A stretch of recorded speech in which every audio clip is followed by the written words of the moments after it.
कातिल हसीना की कहानी। यह कहानी एक छोटे से गांव की है जहां हर रात एक खूबसूरत हसीना दिखाई देती थी।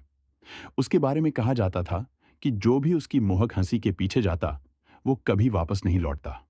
रात का समय था, चारों ओर सन्नाटा था। अचानक गांव के सबसे बड़े पेड़ के पास सफेद कपड़ों में एक लड़की दिखाई दी। उसकी आंखें गहरी, बाल लंबे और लहराते हुए। उसकी हंसी जैसे किसी को अपनी ओर खींच रही थी। गांव के लोग उसे कातिल हसीना कहते थे। एक दिन गांव का एक लड़का, अजय, जो इन कहानियों को मजाक समझता था, इस हसीना की सच्चाई जानने की ठान ली। दोस्तों की चेतावनी को नजरअंदाज करते हुए वो रात के अंधेरे में उस पेड़ की ओर बढ़ा जहां हसीना अक्सर दिखाई देती थी। जैसे ही वो पेड़ के पास पहुंचा, उसकी हंसी सुनाई देने लगी। वो हंसी इतनी सम्मोहक थी कि अजय उसके पीछे पीछे जाने लगा। हसीना धीरे धीरे जंगल की ओर बढ़ने लगी और अजय उसके पीछे चलता गया। तभी उसने देखा कि हसीना की परछाई धीरे धीरे लंबी हो रही थी और उसकी आंखें खून की तरह लाल चमकने लगीं। अजय का दिल डर से तेजी से धड़कने लगा, पर जैसे ही वो भागने की कोशिश करता, हसीना उसके सामने आ गई।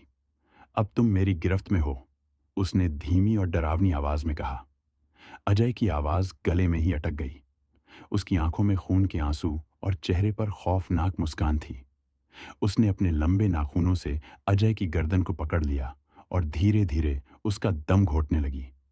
अजय की चीखें जंगल में गूंजने लगीं, पर कोई उसे बचाने नहीं आया। सुबह हुई। गांव वालों ने अजय को ढूंढा, पर वो कहीं नहीं मिला। बस उसके पैरों के निशान पेड़ से जंगल तक जाते दिखे और फिर वहां से गायब हो गए। तब से लोग कहते हैं कि अगर रात में किसी ने हसीना की हंसी सुनी तो वो तुरंत अपने घर लौट आता है, क्योंकि उस रात के बाद अजय को किसी ने कभी नहीं देखा। कहते हैं वो हसीना एक बदले की आग में जल रही आत्मा है, जो हर उस इंसान की जान लेती है जो उसकी हंसी पर मोहित हो जाता है।